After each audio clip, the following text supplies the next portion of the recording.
Today we're talking about one of the most underrated VR games out right now. Ladies and gentlemen, I present to you Barbaria. This game has so much going on that it blows my mind that no one else talks about it, especially with how much content it offers. It does kind of make sense though in retrospect because it did release November 9th, 2023, which is around Stride, Fades, Assassin's Creed Nexus, Demio Battles, and even Vampire the Masquerade Justice on PSVR2. This game totally flew under my radar, and I'm mad about that, not gonna lie.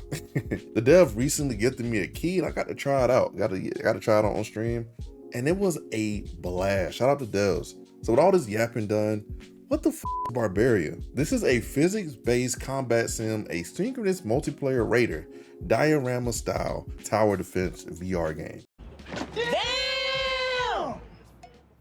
And it just got a roguelike mode. Bruh, there's a lot going on with this game mechanic-wise, and it all meshes together to make a really good experience. I played this game for the first time on stream, and it blew me away with the level of depth that is offered in the game. What's special about Barbaria is that it actually has all these mechanics, but at no time does it feel overcomplicated or even bloaty. What I mean by that is some games kind of pad themselves to be extra content when it makes the game a lot more repetitive and just overall just a nuisance to play. And this game actually has one of the best tutorials I've ever seen in a VR game, I'm not gonna lie. They walk you through it so smoothly, introduce you to different elements of the game like raiding, controlling characters, just so you don't get overwhelmed. It's a very gradual introduction into all the mechanics of the game. This is actually really welcomed by me because a lot of games have very bloaty tutorials that you just can't skip, and it's just a lot of pain going on, not gonna lie. I mean, even at first glance, this game really reminded me of Gorn. Having big buff god arms definitely threw me off at first, not gonna lie, because I was like, ooh, kind of yoked.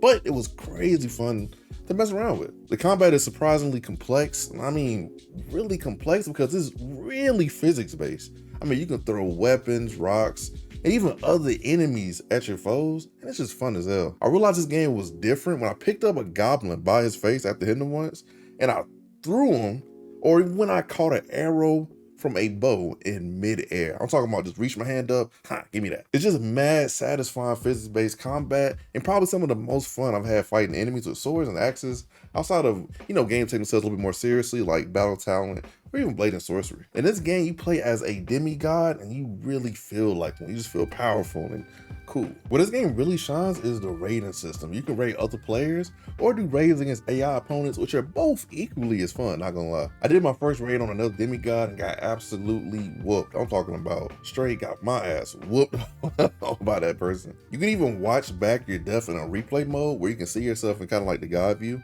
or in diorama style and see where you went wrong and how you actually died and where a lot of your damage came from. Some of the bases you raid are actually fortresses and are full of traps and enemy spawns.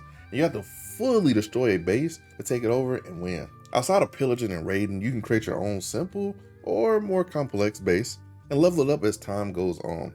The leveling up does take a little bit of time. It takes a decent amount of time. It's not hella grindy, but you gotta actually work to earn it too. You can even summon your own champion or other mobs to fight for your realm that you build that's customized by you. Like you set up all the traps, all that good stuff.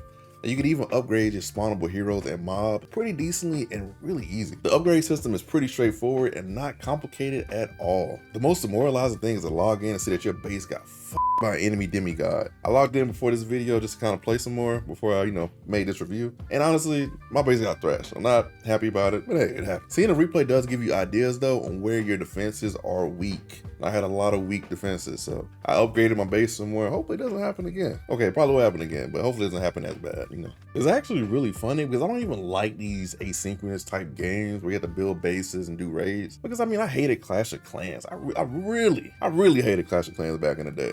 But Barbaria makes it so fun with the VR element, the physics-based combat. There's an overall bunch of cool stuff you can do. Off the hating asynchronous games though. The god view is really interesting. You can drop spells to assist your demigod and other allies and help take out enemies with AoE attacks. This is a game changer when you are getting beat up by a bunch of enemies and you need a little bit of help. Back to the multiplayer though, knowing your base can be raided at any time makes this game a bit more stressful because you don't know if the enemy is higher or lower ranked than you. So you could try to get your get back and end up fighting a higher ranked enemy that you might not be able to beat at the time. Barbaria does raiding great because it's not grindy like Clash of Clans, and each one gives you pretty good rewards and upgrades. With that reward money, you can buy upgrades, you can buy stuff out to the shop, you can buy stuff for your character, and just buy overall stuff you need and just get rich. And since a new game mode was released in the middle of me making this video, let's talk about the roguelike mode that just recently got added. It is called the roguelike update, and the part of the map you have to go to for the actual roguelike stuff is the Caverns of the Unknown, which is a really cool name because you really don't know what you're gonna get when you go in there. It's actually mad fun and is a welcome addition to the game. You spawn with your weapons and you can select upgrades, even new weapons after each fight.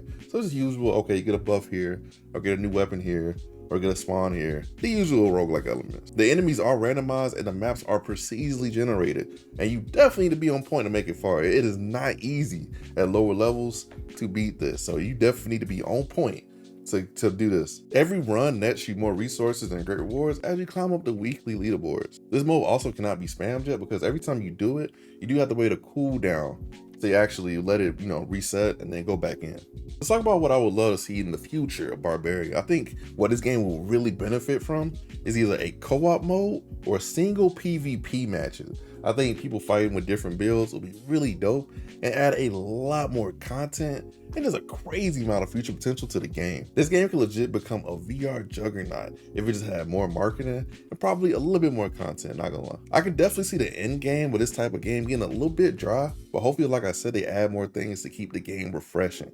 This has a lot of potential. I don't say this about a lot of games, not gonna lie, but this game right here has a lot of potential. All in all, Barbaria offers a unique experience I just don't see from a lot of VR games, not gonna lie. And it deserves a highlight for the pure creativity that it offers, man. That's what I want more of from VR devs, just the VR community in general, is just more creativity when it comes to these VR games, man. Give me something different. Don't give me another dungeon crawler. Give me something that's different that I can sink my teeth into. The craziest part of this video and of this game that I haven't even mentioned yet, and it's gonna be the last thing I mention, you get all this content, all this replayability for $20. No. Honestly, I would have charged y'all about 30 for this joint. I'm not gonna lie to you. I would have definitely paid 30, 40 for this one because there's a lot of content here. It's a lot of fun and it's actually unique. I like rewarding developers who make unique experiences. They get all my money, not gonna lie. Shout out to developers for gifting me this, but as you guys know, I love going back, re-reviewing games that I feel like didn't get their just dues or may have changed over time. So, but if you're not, my core audience is a lot of PSVR heads, this game is available on Steam, VR, and Quest. With that being said, it's been your boy MartydudeVR, man. And remember, wait, not yet for the outro. I actually do have a headset review coming up soon, and the 1-year anniversary for the PSVR2 is coming up. I have a video ready for you guys. I'm gonna have it ready by the time, the exact day that it came out, about a year ago, maybe a day before, for the PSVR2 release. So 1 year later with the PSVR2 is on the way. Be ready, pull up to that video because there's gonna be a lot of interesting topics talked about in that one. Make sure you go to vrrock.com and get your prescription lenses. Tell them MartydudeVR sent you. Use code MartydudeVR with 10% off. I'm saving you money. But remember, I'm just do with a VR headset. Peace.